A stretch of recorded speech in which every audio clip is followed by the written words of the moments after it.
নমস্কার বন্ধুরা, শ্রেয়সীর রান্নাঘরে আপনাদের স্বাগত জানাই। আজ আমি বানাচ্ছি টক ঝাল মিষ্টি পটলের একটা রেসিপি। খুব সামান্য কয়েকটা উপকরণ দিয়েই রান্নাটা বানানো যায়। বেশ মজাদার একটি রান্না। তো চলুন বন্ধুরা, দেখে নিই রান্নাটা।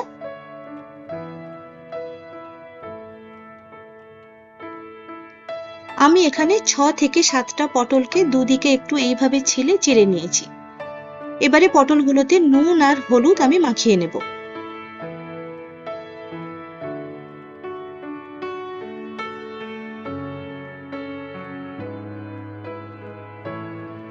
এরপর আমি কড়াইতে পরিমাণ মতো তেল দিয়েছি, 6 থেকে 8 চামচ তেল দিয়েছি, দিয়ে পটলগুলো একে একে ভেজে নেব।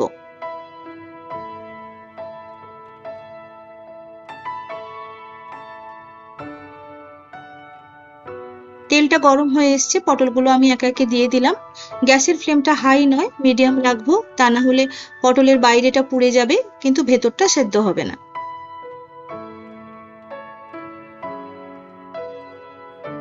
হালকা হাতে একটু নেড়ে চেড়ে নেব।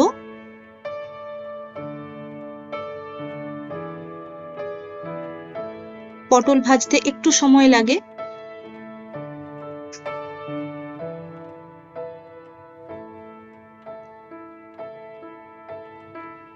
মোটামুটি পটলগুলো আমার ভাজা হয়ে গেছে, এবার আমি পটলগুলো তুলে নিলাম।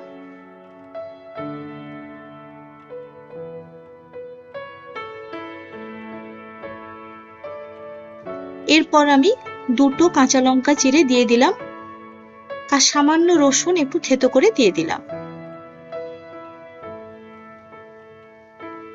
রসুনটা সামান্য একটু লাল হয়ে এলে আমি দুটো পেঁয়াজ কুচি করে দিয়ে দেব।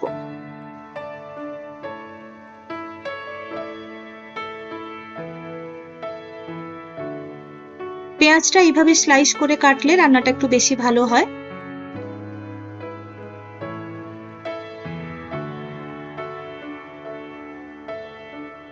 সামান্য নুন দিয়ে দিলাম যাতে পেঁয়াজটা তাড়াতাড়ি সেদ্ধ হয়ে যায়। পেঁয়াজটা একটু ভাজা ভাজা হয়ে গেলে আমি দুটো টমেটো ঠিক এইভাবে স্লাইস করে কেটে দিয়ে দেব। পেঁয়াজ বা টমেটো এগুলো কাটার ওপরেও কিন্তু অনেক সময় রান্নার টেস্ট নির্ভর করে।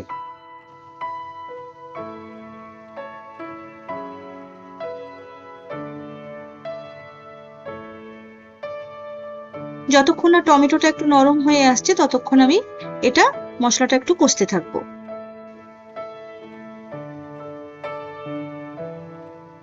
মোটামুটি দেখুন পেঁয়াজ এবং টমেটো দুটোই নরম হয়ে গেছে। এরপর আমি হাফ চামচ হলুদ গুঁড়ো দিলাম আর 1 চামচ কাশ্মীরি মির্চ দিয়ে দিলাম। আমি কিন্তু এখানে আদা, ধনে বা জিরে কোনো কিছুই ব্যবহার করিনি।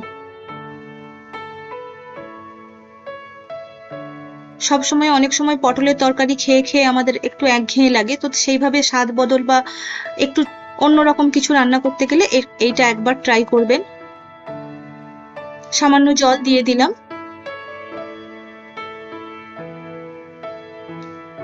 একটু চিনি দিয়ে দিলাম, যেহেতু টক ঝাল মিষ্টি পটল বলেছি।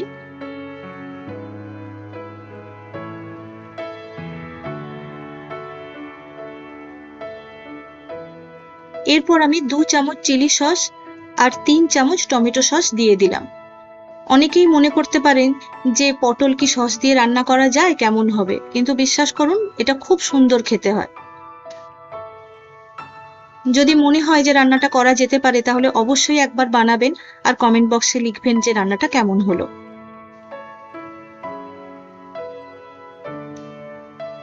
আমি বাটি ধুয়ে জলটাও একটু দিয়ে দিলাম, খুব বেশি জল একেবারেই দেব না, একটু মাখা মাখা হবে রান্নাটা। এবারে মশলা থেকে তেল ছেড়ে এলে আমি পটলগুলো দিয়ে দিলাম। গ্যাসের ফ্লেমটা কিন্তু আমি এখানে লো করে দেব, দিয়ে পটলগুলো আস্তে আস্তে মশলার সঙ্গে মিশিয়ে নেব।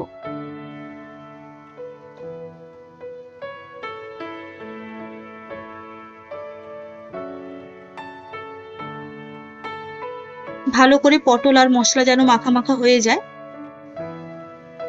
মোটামুটি রান্নাটা প্রায় আমার কমপ্লিট। এবারে ওপর থেকে আমি ধনেপাতা ছড়িয়ে দেব, তবে ধনেপাতা যদি না থাকে কোনো সমস্যা নেই।